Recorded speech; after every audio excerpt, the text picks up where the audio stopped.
News from Nowhere. Chapter 25. The third day on the Thames. As we went down to the boat next morning, Walter could not quite keep off the subject of last night, though he was more hopeful than he had been then, and seemed to think that if the unlucky homicide could not be got to go overseas, he might at any rate go and live somewhere in the neighborhood pretty much by himself. At any rate, that was what he himself had proposed to Dick, and I must say to me also, this seemed a strange remedy, and Dick said as much. Quoth he,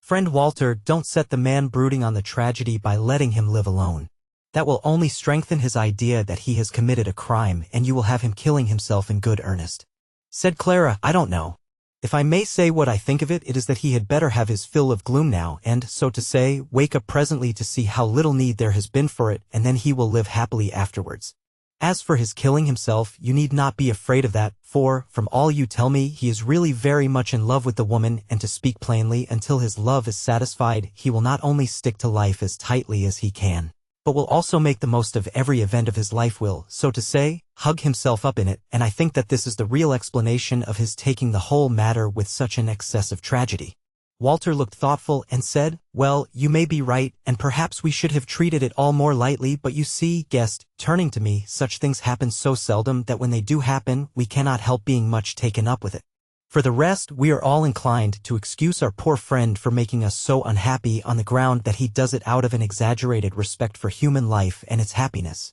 Well, I will say no more about it, only this, will you give me a cast upstream, as I want to look after a lonely habitation for the poor fellow, since he will have it so, and I hear that there is one which would suit us very well on the downs beyond Streatley. So if you will put me ashore there, I will walk up the hill and look to it." "Is the house in question empty?" said I. "No," said Walter, "but the man who lives there will go out of it, of course, when he hears that we want it. You see, we think that the fresh air of the downs and the very emptiness of the landscape will do our friend good." "Yes," said Clara, smiling, "and he will not be so far from his beloved that they cannot easily meet if they have a mind to, as they certainly will." This talk had brought us down to the boat, and we were presently afloat on the beautiful broad stream, Dick driving the prow swiftly through the windless water of the early summer morning, for it was not yet 6 o'clock. We were at the lock in a very little time, and as we lay rising and rising on the incoming water, I could not help wondering that my old friend the Pound Lock, and that of the very simplest and most rural kind, should hold its place there, so I said,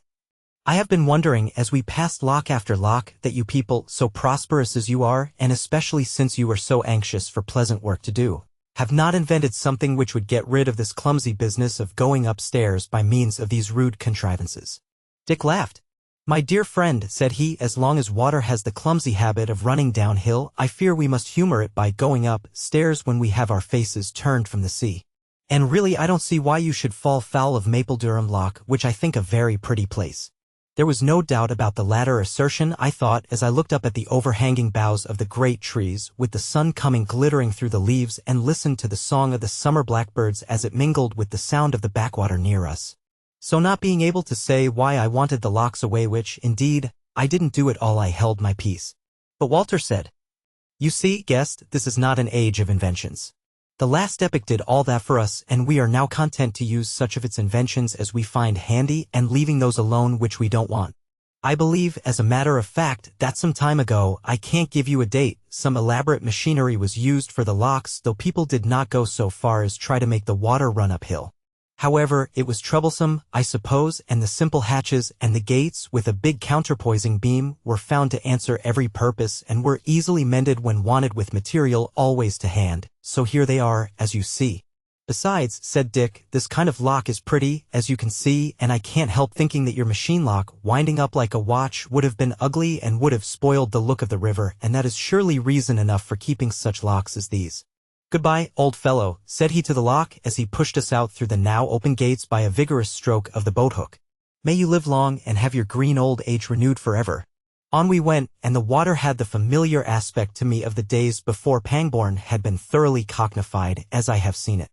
Pangbourne was distinctly a village still, i.e., a definite group of houses, and as pretty as might be. The beechwoods still covered the hill that rose above Basildon, but the flat fields beneath them were much more populous than I remembered them, as there were 5 large houses in sight, very carefully designed so as not to hurt the character of the country. Down on the green lip of the river, just where the water turns toward the Goring and Streatley reaches, were half a dozen girls playing about on the grass. They hailed us as we were about passing them, as they noted that we were travelers, and we stopped a minute to talk with them. They had been bathing, and were light-clad and barefooted, and were bound for the meadows on the Berkshire side, where the haymaking had begun, and were passing the time merrily enough till the Berkshire folk came in their punt to fetch them. At first nothing would content them, but we must go with them into the hayfield and breakfast with them, but Dick put forward his theory of beginning the hay harvest higher up the water, and not spoiling my pleasure therein by giving me a taste of it elsewhere. And they gave way, though unwillingly. In revenge they asked me a great many questions about the country I came from and the manners of life there, which I found rather puzzling to answer, and doubtless what answers I did give were puzzling enough to them.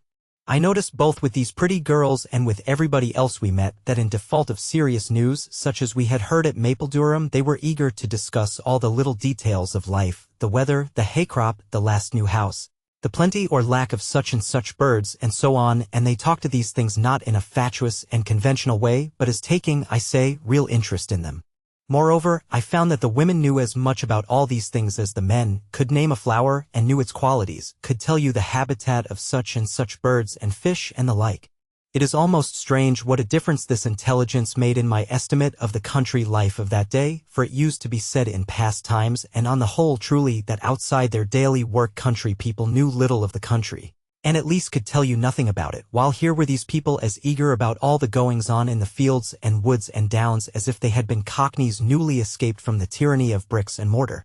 I may mention as a detail worth noticing that not only did there seem to be a great many more birds about of the non-predatory kinds, but their enemies the birds of prey were also commoner. A kite hung over our heads as we passed Meddenham yesterday, magpies were quite common in the hedgerows, I saw several sparrowhawks, and I think a merlin, and now just as we were passing the pretty bridge which had taken the place of Basildon Railway Bridge, a couple of ravens croaked above our boat as they sailed off to the higher ground of the downs. I concluded from all this that the days of the gamekeeper were over and did not even need to ask Dick a question about it.